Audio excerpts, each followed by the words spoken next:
Alessandro Viana Vieira de Paula.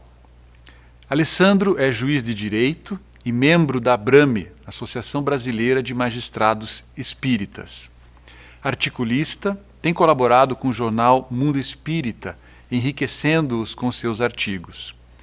Veio pela primeira vez ao Paraná em 30 de setembro de 2012 e desde então tem comparecido nas conferências estaduais espíritas, viajado pelo interior do estado para encontros, seminários, palestras. Neste ano que passou, face à pandemia, nós o temos visto várias vezes nas lives promovidas pelos departamentos da Federação Espírita do Paraná. Agradecemos desde já por ter se disposto a estar conosco nesta entrevista. Alessandro, nossa primeira pergunta nos conduz ao tríplice aspecto da doutrina espírita. Existem companheiros que defendem que essa distinção tríplice não tem apoio em Kardec e que deveríamos abandoná-la. Qual a sua opinião a respeito? Quando nós analisamos a codificação espírita, nós vamos ver que Kardec aborda, sim, sobre esse tríplice aspecto. O aspecto científico, filosófico e religioso. Principalmente quando nós vamos buscar a Revista Espírita, esse trabalho extraordinário do codificador, que durou 11 anos e 4 meses, são 136 revistas. Ali nós vamos encontrar de forma exaustiva diversos textos de Kardec falando a respeito dessa ciência filosófica de conteúdo moral, de consequência moral.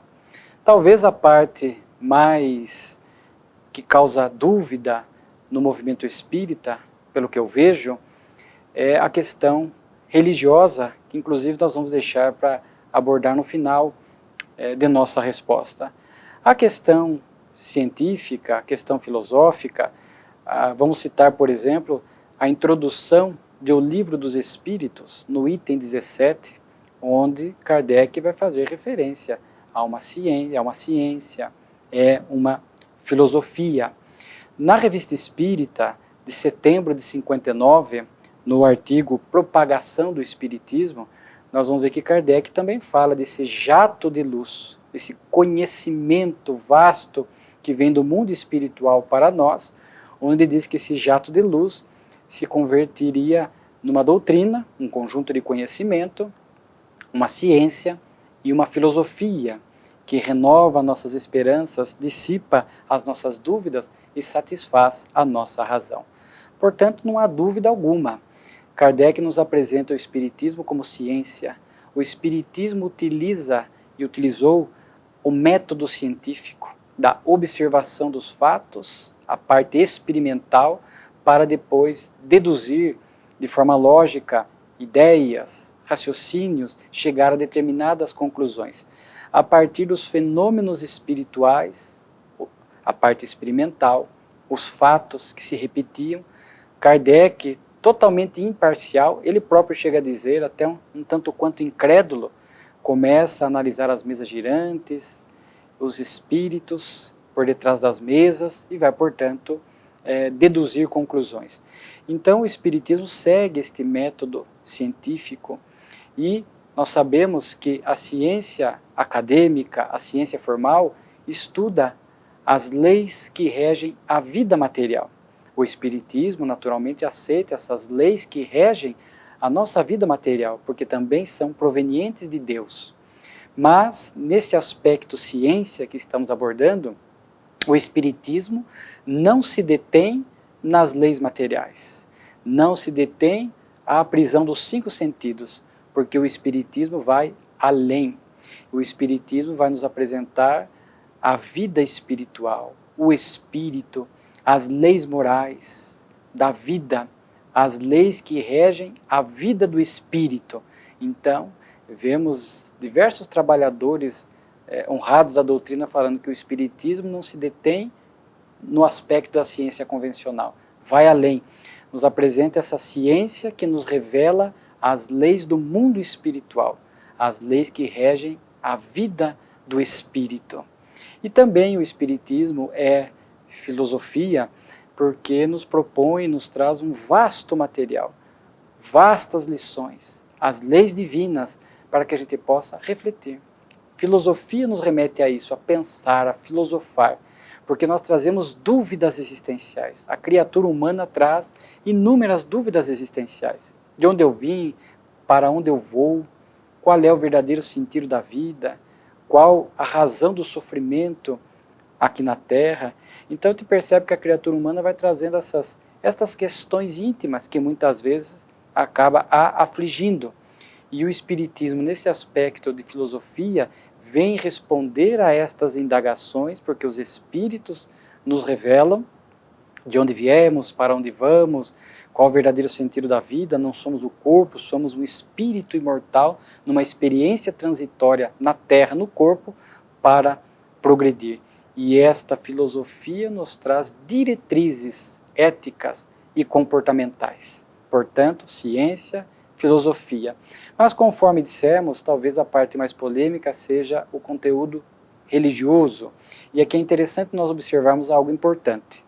Kardec, na Revista Espírita, desde o início de janeiro de 58 até novembro de 69, portanto ali em torno de 4 meses, a 5 meses antes da sua desencarnação, ele sempre vai usar uma ciência e uma filosofia de conteúdo moral. Mas num artigo da Revista Espírita de dezembro de 68, era um discurso dele numa sessão comemorativa dos mortos, onde ele vai falar das assembleias religiosas. E ele vai dizer por que não havia utilizado a palavra religião até aquele momento. Porque a palavra religião estava comprometida com o conceito de rito, sacerdócio, uma hierarquia, vestimenta. E ele diz que, nesse aspecto, o Espiritismo não é religião, mas num sentido amplo, no sentido, diz Kardec, de unir as criaturas humanas por um elo de sentimento e de fraternidade. Portanto, que nos une e nos religa a Deus é uma religião. Então vejamos que Kardec teve muito cuidado ao usar a palavra religião. E, no final da sua vida, ele vai fazer esta observação na Revista Espírita, nos apresentando o Espiritismo como uma religião que trabalha em nós o sentimento, a fraternidade, os bons valores que nos conectam a Deus. Portanto, nós vamos encontrar sim, no trabalho de Kardec, na própria codificação espírita, que o Espiritismo é uma ciência, uma filosofia e uma religião, trazendo para nós a moral cristã. Alessandro, face a tantas tendências, ideias que surgem no sentido de desejar atualizar a doutrina espírita, adequá-la para a atualidade, você acredita que possamos preservar o espiritismo em sua essência, segundo a codificação espírita? Como? Não precisamos atualizar a doutrina espírita. Esses que advogam essa tese de que Kardec e o Espiritismo está atualizado, certamente não estudaram a fundo a doutrina espírita, o Pentateuco de Kardec, a Revista Espírita, e não conhecendo a fundo a proposta espírita apresentada por Kardec, se apresentam como esses que querem atualizar o Espiritismo. Assim como vemos outras pessoas em outras áreas que querem também apresentar a tese de que o Cristo está ultrapassado. Na verdade, o Espiritismo é o cristianismo redivivo. Então, as propostas do Cristo, as propostas do Espiritismo não estão desatualizadas. Existem essas pessoas que nós dizemos de novidadeiros, aparecem no movimento espírita, estudam muito superficialmente a doutrina e querem novidades do mundo espiritual. E esses nós dizemos, mas você já estudou tudo da doutrina? Você já estudou toda a obra de Kardec? As obras complementares de Chico Xavier, de Divaldo? Porque para nós podermos afirmar que está ultrapassado, nós temos que apresentar os pontos em que elas estão ultrapassadas. E se surgiu algo que vai além do espiritismo, que demonstrou que ele está ultrapassado. E quando nós fazemos esta análise, vamos ver que nenhum ponto do espiritismo está desatualizado ou ultrapassado. Porque traz para nós as leis divinas. Revelam para nós estas leis morais da vida, que jamais estarão ultrapassadas. E nos capacitam para entender os diversos desafios e enigmas que a vida vai nos apresentando. Portanto, como lidar com essas pessoas que apresentam essas teses? Convidando-as para um estudo profundo da doutrina espírita. Como evitar que na nossa casa espírita se formem pessoas com este pensamento? Fomentando e propiciando sempre o estudo das obras de Kardec. Parece algo óbvio, mas ainda vemos muita carência nessa área do estudo dentro do movimento espírita. Porque quando se fala de estudo, às vezes a pessoa quer uma leitura rápida, apressada, imediatista, superficial. E quando falamos de estudo, à luz de Kardec, é realmente um estudo profundo, uma reflexão profunda. Então, quando eu me coloco a analisar os desafios, os fatos que a vida vai nos apresentando, cada vez mais eu vou percebendo a atualidade e a grandeza dos ensinos de Kardec, que revigoram o Evangelho de Jesus. À medida que nós vamos estudando estas leis divinas que o Espiritismo vem nos revelando, nós vamos percebendo a grandeza da vida, o amor e a justiça e a misericórdia de Deus. Só para citarmos uma obra que nós gostaríamos de deixar como referência, que vem avalizar isso que nós estamos apresentando, existe uma obra do Divaldo Pereira Franco, muito esquecida pelo movimento espírita, que se chama Atualidade do Pensamento Espírita, ditada pelo espírito Viana de Carvalho. Viana de Carvalho foi um grande estudioso, um grande tribuno da doutrina espírita, do século passado, um grande conhecedor que tem inspirado o Divaldo. Quando nós lemos o título do livro, Atualidade do Pensamento Espírita, alguns mais apressados poderão fazer uma interpretação, está vendo? Há necessidade de uma atualização. Mas a obra vai no sentido contrário, vai demonstrar que o Espiritismo está mais atual do que nunca. Estará sempre atual.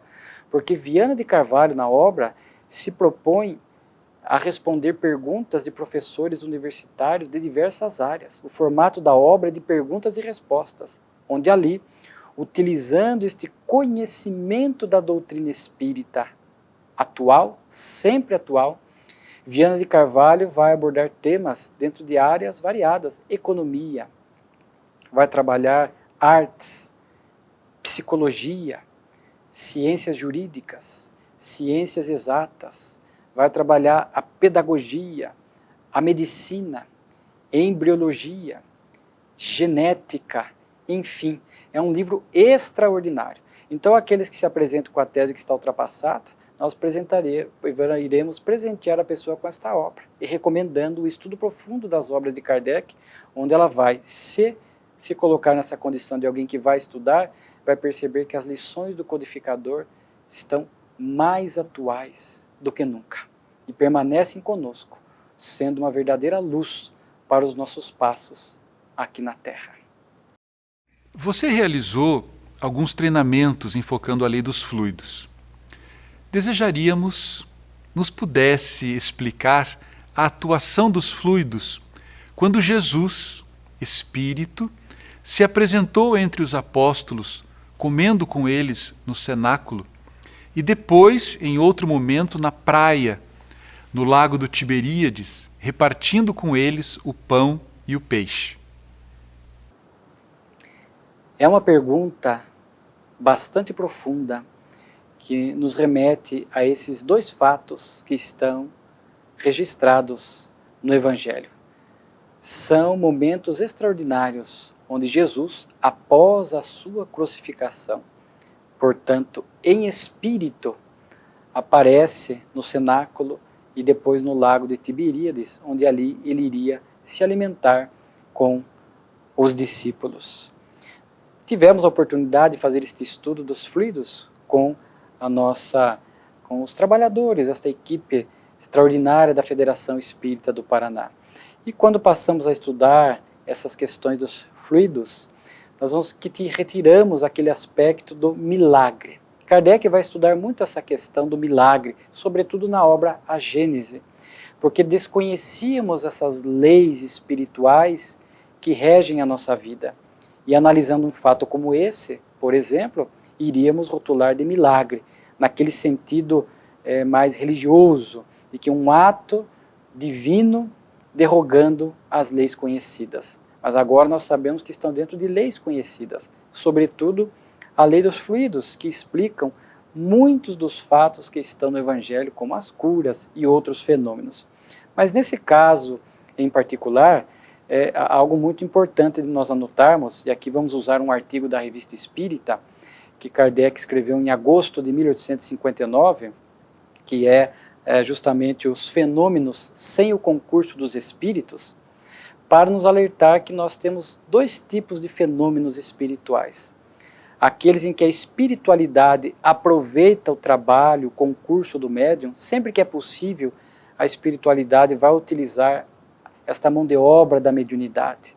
Por exemplo, se tem que produzir uma cura e há um médium de cura disponível que fornece esse recurso fluídico, a espiritualidade vai aproveitar. Se vai produzir uma materialização e há um médium que fornece esse recurso do fluido magnético animal, o ectoplasma, a espiritualidade, propiciando também uma tarefa, um aprendizado para nós, vai se aproveitar. Mas a ausência dos médiums, como diz Kardec no referido artigo, não é um obstáculo para que se produzam esses fenômenos espirituais. O espírito, em sendo necessário e tendo condições para produzir o fenômeno por si só, utilizando a vontade, o pensamento e os próprios recursos fluídicos, e muitas vezes os recursos da natureza, também fluídicos, poderá produzir curas diretas, como temos na Revista Espírita, do Dr. Demer, poderá produzir aparições, materializações, tornar-se tangível. Nesse caso, quando falamos de Jesus, esse espírito puro, este espírito grandioso, o construtor e o governador do planeta Terra. Então, um espírito que detém um conhecimento que nós não temos condições de avaliar. Conhece as leis materiais, conhece as leis espirituais, conhece, portanto, a ciência dos fluidos. De forma que, nessas duas passagens citadas, vemos que ele, utilizando o próprio recurso, porque não precisava do auxílio dos médiuns, não precisava de intermediários, ele torna-se visível, possivelmente tangível, e convive nesses dois momentos com os discípulos, o que não nos deve causar nenhuma estranheza dentro da codificação espírita, porque Kardec vai se referir aos agêneres, que significa sem geração, espíritos que também usando recursos próprios se materializavam e convivem durante um período curto de tempo conosco sem que nós cogitemos que sejam espíritos. Achamos que são encarnados, convivem e usufruem dos nossos hábitos, os agêneres, de forma que perfeitamente plausível e hoje compreensível à luz da doutrina que Jesus, portanto, se materializou, conviveu com os discípulos nesses dois momentos e ali, com eles, seguindo os hábitos humanos da necessidade de alimentação, alimentou-se com eles, primeiro repartindo o pão e depois os peixes ali à margem do lago. Então vemos que o Espiritismo nos permite esta compreensão, e essa lei dos fluidos é a grande chave para que nós possamos entender esse e outros fatos que estão no Evangelho e que estão registrados na história da humanidade. Uma pergunta curiosa, então, o Espírito pode se alimentar, porque ali está visível, materializado. Quando nós vamos no laboratório do mundo espiritual, no livro dos médiuns, os espíritos dizem que eles podem produzir, através dos fenômenos, alimentos que nos causam saciedade. Nós vamos buscar, porque poderia se perguntar, mas e o alimento que Jesus ingeriu, como é isso? Naturalmente que ele agindo com o seu poder da mente e com a lei dos fluidos, ele fez com que esses alimentos se desmaterializassem e retornasse à origem, à fonte, ao fluido cósmico universal. Porque numa via inversa, Ele fez isso na multiplicação dos pães e dos peixes, usando o poder do pensamento, mobilizando estas leis do mundo espiritual, a lei dos fluidos, e pôde, portanto, materializar aqueles alimentos, aquelas milhares de pães e peixes que foram distribuídos à multidão. Então, do mundo espiritual, ele fez materializar os alimentos. E agora, nesse momento em que se alimentava com os discípulos, na via inversa, agindo dentro da lei dos fluidos, que hoje nós conhecemos, ele fez com que esses alimentos se desmaterializassem à medida que ele ingeria, sem que os discípulos pudessem perceber, fazendo com que eles retornassem à origem de tudo, que é o fluido cósmico universal. E como você interpreta a expressão de Jesus referindo-se a si mesmo como o Filho do Homem, considerando que ele encarnou em nosso planeta servindo-se de um corpo de carne, assim como nós? Essa expressão, Filho do Homem, que consta do Evangelho, ela é muito pertinente e nos traz essas indagações e conclusões à luz da doutrina espírita. É interessante que na obra Os Evangelhos e o Espiritismo, que participam ali Raul Teixeira e Divaldo Pereira Franco, nós vamos ver a resposta do nosso querido Raul, da qual nós pactuamos, que está muito em conformidade com o que o Espiritismo nos ensina, é que Jesus, utilizando-se dessa expressão, ele está fazendo menção a, como diz João, o Verbo que se fez carne. Um espírito puro, o governador espiritual da Terra, que veio para o cenário físico, que se submeteu às leis naturais da vida, à lei de reprodução, ao corpo físico, portanto estava num corpo físico, mas ali nós tínhamos um espírito puro.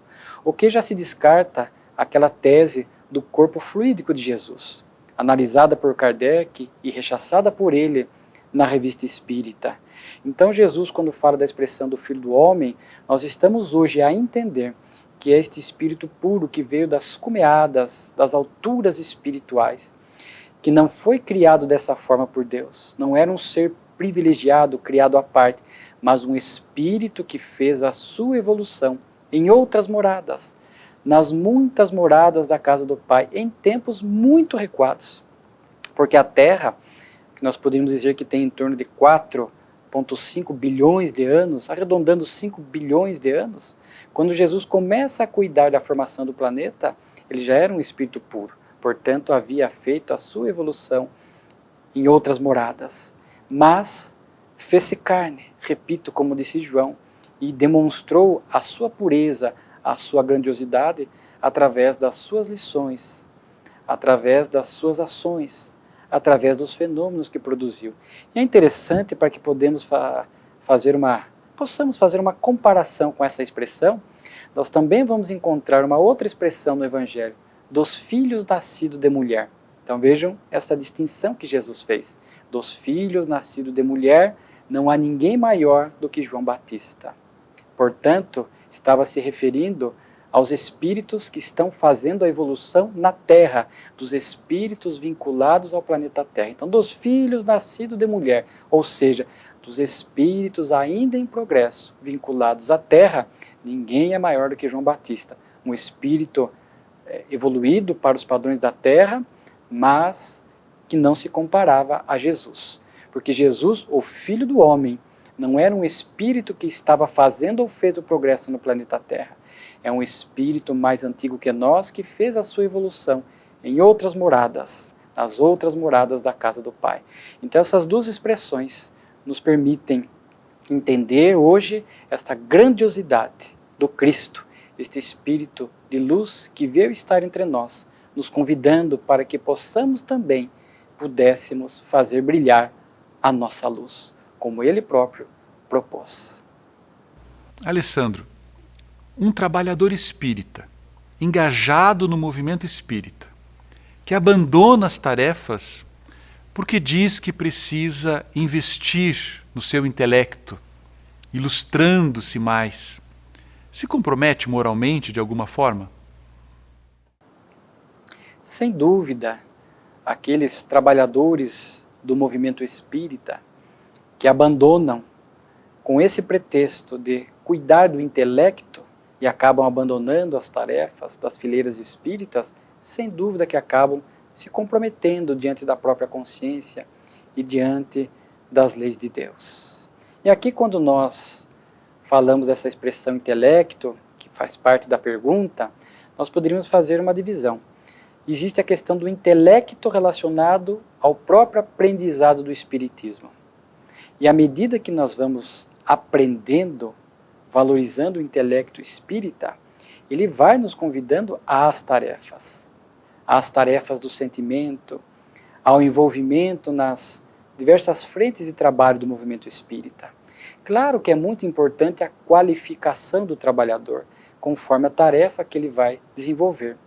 Mas nós não podemos, a pretexto disso, abandonar uma tarefa e passar toda uma reencarnação apenas preocupado com o intelecto. O intelecto é importante, mas os sentimentos também.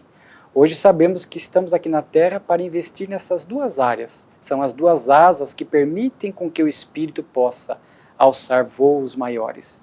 O intelecto e o sentimento. Claro que o intelecto é muito mais fácil, porque com um pouco de disciplina e persistência, nós vamos angariando, vamos aprendendo através das leituras. Agora, o sentimento é mais desafiador. A tarefa espírita, às vezes, vai nos colocar mais diretamente com o relacionamento humano, a convivência com o próximo, o esforço no campo do servir. Sabemos que, às vezes, a tarefa espírita nos coloca com poucos trabalhadores à nossa volta e nós temos que trabalhar e trabalhar, mas este é o convite do Cristo. É o trabalho, é o sentimento, é a caridade, é o amor em ação. Então, quando esses trabalhadores, que às vezes já iniciaram uma tarefa, e muitas vezes por diversas justificativas que apresentam, mas dentro dele movidos, às vezes pela preguiça nessa área moral, muitas vezes pela insegurança, pelo medo que esse espírito traz de outras existências, abandona a tarefa, com esse pretexto de que ainda precisa estudar mais, naturalmente que se compromete. Sobretudo se esse trabalho fica pendente. E nós temos visto pela nossa prática que normalmente esses trabalhadores não retornam para a tarefa. Ou muitas vezes retornam muito tempo depois, obsediados, perturbados, com os seus conflitos e com os seus desafios. Então o importante é, trabalhando o intelecto, ir aprendendo, estudando a doutrina espírita, se qualificando e também irmos nos colocando diante das tarefas espíritas que vão sendo nos apresentadas para que a gente possa servir nesta causa do Cristo. Aprendendo e ensinando. Aprendendo e doando. Aprendendo e colocando o amor em ação. A teoria e a prática. E aliás, conforme nós dissemos também, mesmo que se fale do intelecto profissional, porque temos visto isto hoje, trabalhadores que, sob esse argumento de que o profissional está a exigir muito, a necessidade de muitos cursos de qualificação, abandonam a tarefa, também vemos com muita tristeza. Sabemos que há momentos da nossa vida que as questões profissionais exigem muito de nós. Às vezes somos mudados de posto de trabalho, às vezes necessitamos fazer, sim, uma qualificação, e isto é muito importante. Jamais seremos contra a importância da qualificação, mesmo no aspecto profissional. Então, às vezes precisamos fazer um curso, hoje online, à distância, às vezes não, às vezes presencial, temos que passar 2, 3 anos da vida com o profissional tomando conta de nós, às vezes mais tempo, e às vezes temos que ter essa maturidade para gerir os nossos compromissos diante da doutrina espírita. Nós vamos ver que podemos administrar bem a nossa vida. Se o profissional está exigindo de nós, e nós não temos condições naquele momento de dar conta de uma tarefa, nós podemos fazer um recuo estratégico, uma pausa, mas não abandonar totalmente o movimento espírita, a tarefa, porque vemos pessoas que abandonam totalmente, desaparecem da casa espírita e às vezes nunca mais voltam, ou voltam, como disse, depois de muito tempo aflitas e com problemas. Então, enquanto o profissional vai exigindo de nós, perfeitamente natural que a gente vá gerindo, diminuindo o ritmo, fazendo os ajustes devidos, mas para que possamos continuar vinculado ao trabalho, ao aprendizado e às tarefas da casa espírita. Às vezes diminuindo um pouco o ritmo, às vezes trocando uma tarefa por outra, fazendo esses ajustes, mas jamais abandonando a tarefa. Portanto, quando advém esta ideia ou esta inclinação para abandono de tarefa, poderemos estar diante de um processo obsessivo. Portanto, temos que orar, refletir bastante para que não possamos tomar uma decisão irrefletida dessa, abandonando tarefas e depois futuramente a nossa consciência cobrando. Porque aprendemos com a doutrina espírita que a nossa omissão no bem nos convida a resgates às vezes dolorosos no futuro.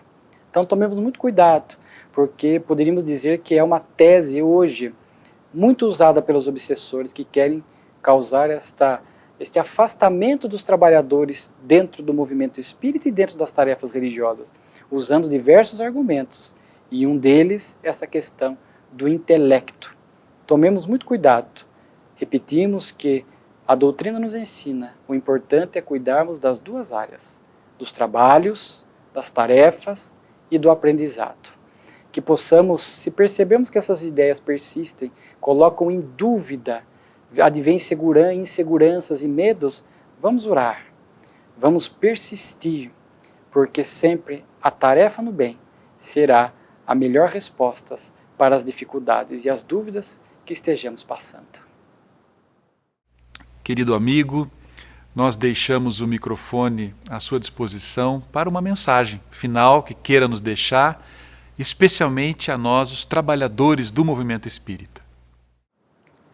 Como mensagem final, parabenizando a Federação Espírita do Paraná pelo tema central da conferência, que nos remete à questão do sexto sentido, da mediunidade, que, portanto, fala muito de perto para nós a respeito da inspiração e desse momento de transição planetária que passamos, este momento ainda de pandemia, de isolamento, que possamos aproveitar essas lições que nos chegam através dos flagelos e das dificuldades, para que possamos nos aprimorar e crescer.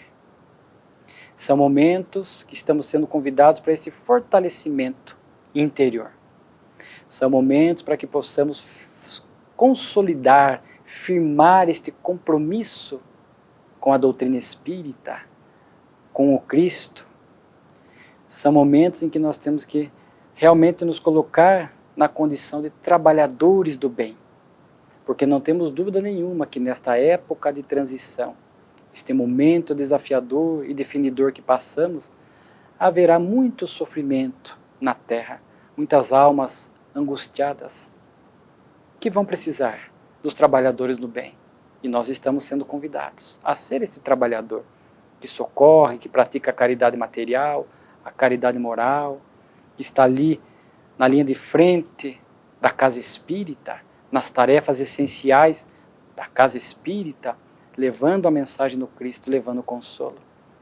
Falando em sexto sentido, que possamos criar esta conexão, esta ligação espiritual com o Cristo, o nosso modelo e guia, que ele possa ser para nós essa fonte de inspiração permanente. Que possamos sempre lembrar das suas palavras, que possa ecoar em nossa intimidade os seus convites, os seus alentos, as suas palavras de esperança, para que possamos permanecer fiel, trabalhando simbolicamente, segurando as suas mãos, recebendo a inspiração do alto, orando, seguindo no bem, para que os benfeitores espirituais que trabalham sob o comando do Cristo possam contar conosco nesses momentos desafiadores, para que nós possamos ser um trabalhador, ainda que modesto, mas com a nossa luz brilhando, para que possamos levar um pouco de luz, de consolo, de fortalecimento, de esperança às pessoas que estão à nossa volta. Portanto, muito feliz este tema central. Que possamos sair daqui, após ouvir essas palavras, em casa, através do congresso virtual, possamos permitir que essas palestras inúmeras possam ecoar em nosso coração e, fortalecidos, possamos criar este vínculo sólido e agradecer ao Cristo e ao Pai pelas tarefas que surgem e para que nós possamos seguir fiéis a ela, construindo o reino de Deus que está dentro de nós.